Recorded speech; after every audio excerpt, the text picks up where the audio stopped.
Yo guys, Larry here, and today North America Dragon Nest just got the Brave update for Gladiators. I believe this update is called the 450 mark in Southeast Asia. Anyways, if you don't know what this update is, it's basically a few skill changes to Gladiators, and they add a new skill called Brave. So this video is going to be a guide to building your PvP Gladiator. So let's start with the build. So first part of the build is going to be the warrior section. And I have most of these skills color-coded, so red means it's important, yellow means it's optional, green means do not level up the skill, and blue means do not get the skill. So first up, I want to talk about Tumble. You must max the skill. You must max it for cooldown. It's going to be your main dodge skill, so less cooldown meaning more uses, meaning more survivability, or more chances to dodge. So next up, we got the three skills in green. So you don't want to level these skills because they don't do a lot of damage and they don't scale too well. So the skill points can be used elsewhere for efficiency or effectiveness. And next up, we got surprise attack. This skill, you have to get the skill. It's going to be your only knockdown counter. So it will save your life, and it also does decent damage. It's about 1,500. That's pretty good for a knockback, actually. So yeah, get the skill. Next, we got the two kicks. Sweeping kick, you must get the skill for comboing. You cannot combo without the skill. Next up, we have Dropkick. This skill is also very useful. Does decent damage. It's about 2,000 damage, and it's mainly there for counters. You can dropkick your enemy after you aerial evade to knock them back, or you can use it in a combo. You can also catch your enemy with the skill. It's a really useful skill. You have to get it. Next, we got dash. So you have to get the skill to level 5 because with every level you move faster while using the skill. So faster dash means more maneuverability, meaning more survivability as well, because you can just run out of your enemies attack faster. So next up, we got rising slash. You want the skill at least level 6 for the second slash. It's there for utility, and it also makes a huge difference. So must level it to level 6. Next, destructive swing. This is actually an optional skill. I got the skill because I like using it against mercenaries, but that's basically the only use. It's only useful against mercenaries and somewhat useful against paladins. So if you don't want to get the skill, you can put the points into rising slash. You can put 3 points into rising slash. So it's up to you. Next up, we got Ariel Evasion, another extremely important skill. You want to level this to a max level, which is level 4 right now, for cooldown. So the more you level it, the less cooldown, and the cooldown scales pretty well. So yeah, this is going to be your main aerial evade skill, so less cooldown, meaning more times to use it, meaning more survivability and chances or times of getting out of enemy combos. Next up, we got the health buff, more health, meaning more survivability. Just max it. And then we have another optional skill, which is the mana. So with the mana, I got it because I like the idea of having permanent mana, or a buff that gives permanent mana. Yeah, if you don't want to get the skill, you can just put it into rising slash or something. And next we have dash kick. It is extremely bad. The skill is awful. It will get you killed. In fact, you can't turn. Well, you could turn while you're in the skill, but you're very vulnerable because you can't use evasion slash to cancel a skill if you made a mistake. Not to mention, if you get dash kick and you want to cancel your dash with sidekick, you can't do that because dash kick will screw you over. So don't get the skill. Next up, we have soccer kick. It's not useful for SMs because what the skill does is it kicks your opponent up into the air if he's stunned. So really not useful. In fact, getting your opponent stunned in a match is really low. The chances of that are extremely low. And even if you do get your opponent stunned, then there are better alternatives such as Cyclone. So this skill is basically used to save yourself that skill reset. And next off, we have Brush Off. The skill is very important. You want to get it to level 3 or max level, because level 2 Brush Off only allows you to take off 1 debuff, whereas level 3 Brush Off or max Brush Off allows you to take off 2. So very useful when you're fighting against mystics slash force users or elementalists, because you can brush out their time stop or freeze. So get to max level. Next up, we have Attuned Mind. Again, this is an MP skill, and it is very optional. I got it because, again, I like the idea of having a buff that gives me permanent MP recovery. But if you don't want to get the skill, you can put it into Rising Slash. So one more thing about the warrior skill tree. You don't want to spend more than 45 skill points in the skill tree because you're going to need the skill points for the SM skill tree and the Gladiator skill tree. So yeah, it's not worth getting any skill. You only need the important skills, and you should be able to use 45, no more, no less, if you follow this build. You need 45 for the Infinity Edge prerequisite. So moving on, we have the Swordmaster part of the skill build. First thing you might have noticed with my Swordmaster part of the skill build is that I did not get parry. And the reason I didn't get parry is that parry is an awful skill. The activation rates are extremely low, and in order to actually get something out of the skill, you have to max parry and get the counter. That means getting parry stance, which is basically useless for PvP. So if you max parry, which is level 4 right now, the activation chance is 12%, which is a lot lower considering the fact that you can only parry if you're not using a skill and if you're on the ground standing. So with that being said, the proc rate is really a lot lower than 12%. And parry stance is banlisted or blacklisted, so not very useful. If you plan on doing a ladder or group PvP, it could be of some use, but the 3 skill points could be put elsewhere for more DPS. And then the counter. With the new update, they combined both counters with one.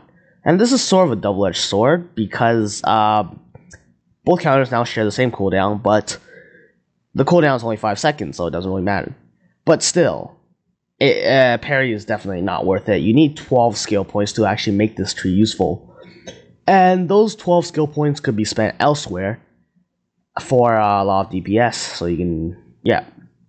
So if you spend skill points in the parry tree, it's a waste. And next thing, just like the warrior skill tree, I have almost all the skills color-coded. So first thing I'll talk about would be Triple Slash. This skill defines gladiators, like I said in my previous build video, and this skill is extremely useful. With the new update, with the new 450 mark update, the all physical skills got a 10% buff, except hacking stance, which I'll get to later, and all the magic skills got a 10% nerf, which I'll also get to later. So Triple Slash is really, really good. It is there for utility, damage. In fact, level 12, Triple Slash does about 1,500 damage per hit to 2,000 damage per hit, which is really good considering the cooldown on it and utility.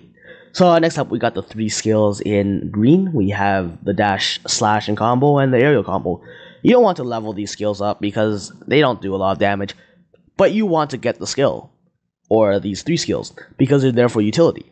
They're extremely useful. In the case of dash, slash, and dash combo, they only have a 6 or 7 second cooldown, and they do decent damage. They're used for comboing. You need them for comboing, and they are really useful in a real match. You can break super armor really easily, these 2 skills.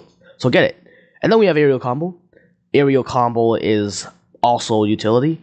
It's there for knockbacks and getting out of combos. So the knockback, basically if all 3 hits hit, or if the last hit hits, then your opponent is knocked back, which is really good for a combo or a starter. And at the end of the animation, or towards the end, when you land, you have a really long iframe, which could be used to dodge a lot of skills. So really good skill. You don't want to level it because the damage is terrible. And then we have the 2 magic skills.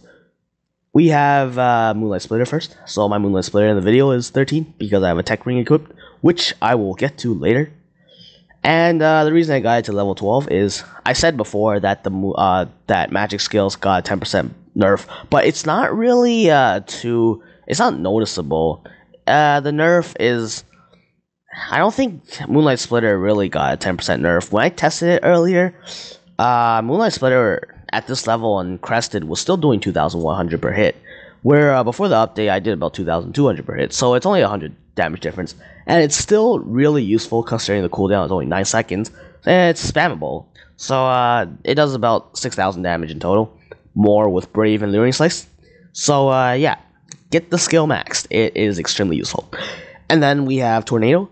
Level 6 Tornado is really the level you need for this skill, for the bigger Cyclone. But I got it to level 11. Oh, and by the way, my Tornado right now is level 12, because just like Moonlight Splitter, I have a Tech Ring equipped, which I will get to later. But I have it level 11 or 12 for the damage. Now, again, just like the Moonlight Splitter, the nerf on Tornado really isn't noticeable. It's about a 10 damage change, which is barely anything. So, yeah, get it to max level for damage. If you don't want to get this to max level, well, you can put some points into Eclipse, but might as well max it because there's really nothing good to level up with the points. And I didn't get Crescent Cleave and Half Moon Slash because they were useless, basically useless for Gladiator. You don't have enough slots on your hotkeys to actually use the skills. So, and the damage isn't the greatest. Crescent Cleave utility is awful, and Half Moon Slash is too slow to be of any use, or any great use. So, just don't get those two skills. And then we have Eclipse. I leveled it to level 4. Well, again, I have a Tech Ring equipped, because, yeah, I have a Tech Ring equipped, it's level 5, but my level is actually level 4. I got a level 4 for damage. Because I had skill points left over, so I might as well get the skill to level 4. And, yeah, next up we got Brave. And, sadly, there's no technique accessory for Brave, so that was kind of disappointing. But if there is, you want to get the technique accessory. Anyways, level it to 5, you have to have it level 5. Like, the debuff alone is enough to level it. The damage isn't too bad either. And if you don't know what the skill does, it basically combined Eclipse, Luring Slice, and Taunting Howl into one skill. So it's really useful. The only downside of the skill is the cooldown. And it's instant, but the debuffs and the cast time really makes up for the cooldown. So, yep. Next up, we got Luring Slice, and I have a Tech Ring equipped, so it's actually level 5. And you want the skill maxed for the debuff. It increases your damage by 35% for 10 seconds, and the skill only has a 20-second cooldown, so extremely useful, and might as well get it. Next up, we got Countercross. This is extremely important. You want to get the skill, but you don't want to level it up, because the damage is awful and it's not used for damage. But you definitely want to get the skill. I mean, this skill is your second or a third Ariel Evasion. So without the skill, you will not be able to compete with in high-level matchups, so it's pretty self-explanatory. You have to get Countercross. It also does decent damage, does about 2,500 damage per hit, and really good super armor break. It can hit twice. Yep. And then next we got Forward Thrust and Hacking Stance. So a Forward Thrust definitely not worth leveling in PvP at this point in time because the damage doesn't scale too well. In fact, max level 4 Thrust only does about 1,400 on last hit. Level 1 does about 700 to 800 damage, so the skill points here is at waste if you max the skill. And Hacking Stance is similar. Before, Hacking Stance was really good, but I think Nexon Ninja nerfed the skill, because before Hacking Stance level 9 was hitting 600 damage per hit. But today when I tested it, I got it to level 10 with the help of a technique accessory, and it was only doing 300 damage per hit. So it's not worth getting, not with the Ninja nerf. In fact, I think the Ninja nerf was well over 50%. So the skill is really useless. Not to mention the cooldown on it is 50 seconds. So and the situational use of it. I mean, you can't really use any other skill if you're using the stance. So might as well not get it. It's not worth it anymore. Next we have Line Drive. Definitely max this skill for damage. Level 1 Line Drive hits about 1,000 damage per hit. Level 7 hits about 3,000. So it's a really huge difference. And if you crest the skill, it's about 3,600 per hit for up to 4 hits. So it is really, really good. And then next we got Infinity Edge. You gotta get the skill to level 1. You're not gonna be using it very often in PvP, but you need it for your Gladiator skills. And last part of the build is the Gladiator skill tree. Just max all your skills here. It should be pretty self-explanatory. You gotta get every skill for utility and damage. And the only skill you really need to max is Evasion Slash. It does really good damage at level 2, so just level it up. It's only 1 skill point. And that takes us to the next part of the video. Plates. So the first and most important plate that you must have is Sidekick Action Speed. You must have this plate because without it, your sidekick will not be fast enough to compensate for your combos. So in other words, if you don't have this plate, you won't be able to combo, so you have to get the plate. And then next, a very important plate as well, the triple slash cooldown plate. And like I said before, triple slash defines gladiators. It is our most useful utility skill. It also does really good damage, so less cooldown, more times you can use it, which is better. And then that takes us to Frenzy Charge, or Line Drive, or Rage. And this plate is really, really useful again.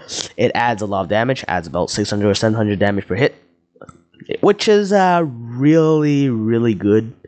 It is very useful and will add a lot of damage. It will make Frenzy Charge or Line Drive hit a lot harder. So get this plate. Next up, we got the Moonlight Splitter plate.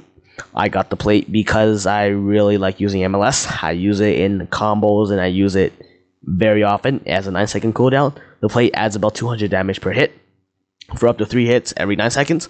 And because MLS cooldown is only 9 seconds, it's spammable. So that means it adds a lot more damage in a minute, or DPS. So yeah, it's really good. I suggest you get it. If you don't want this plate, you could substitute it for Cyclone Slash, Cyclone Slash damage plate. But you need level 11 Cyclone Slash for that to be useful. And if you get the 3-slot expansion plates, you could try any of the above plates. And a few plates you might want to try would be Counter Cross cooldown. Should be self-explanatory because, well, Counter Cross is 1 of your evades, so less cooldown, meaning more times to use it, meaning more times to evade.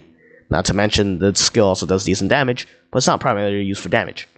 And you can also try the Ariel Evasion cooldown plate, which is really trolly, but nonetheless useful. It is more useful than people think, but it's not useful enough for it to be a substitute of any of the above plates. And another plate you could try would be the Evasion Slash damage plate. It adds pretty decent damage. Evasion Slash does about 5,000 or 4,000 damage per hit, so it adds good damage. But again, these are optional plates. Only if you have the expansion plots. Or the last one you could try would be the brush off reset plate, which again, like the Ariel Evasion plate, it's one of your evades. So if you get the plate, then that means you can use the skill more, which means better because you can escape your targets or enemies more. Last but not least, we have the tech accessories. Honestly, technique accessories with this update aren't as necessary as they were before. The only useful tech ring would be probably Luring Slice. And the reason you want to get this tech ring is because if you level up Luring Slice to level 6, the debuff actually increases pretty well. It increases by 5%, and that is a pretty noticeable difference considering the buff or the debuff lasts for 10 seconds. And then next up, my tech ring would be Eclipse. There really isn't any better tech ring that substitutes for this, so I might as well get it or not get it at all. And then next we have pretty important tech rings. I got Cyclone Slash, but for damage, there is a pretty noticeable jump between level 11 and level 12 Cyclone. The jump is about 60 to 100 damage difference per hit, and Cyclone hits a lot of times, so that is a pretty good jump. If you don't like this tech ring, if you don't want to get this tech earring, then you can get the triple slash tech earring. It doesn't really matter. But either triple slash or Cyclone Slash tech, don't get any other earring. And then we have the necklace. I got the Moonlight Splitter necklace because, again, I like the damage. There's a noticeable difference between level 12 and 13 MLS. Level 13 MLS is about 1,900 damage per hit. Level 12 is about 1,750. Somewhere around there, so very useful. If you don't want to get the Moonlight Splitter tech ring, you can get the line drive tech accessory or the tech necklace. It really doesn't matter. Alright, and that takes us to the conclusion of this video. I hope this helped. Thanks for watching, and if you have any more suggestions or if you have any questions, PM me on YouTube or leave a comment in the comment section below. And see you guys next time.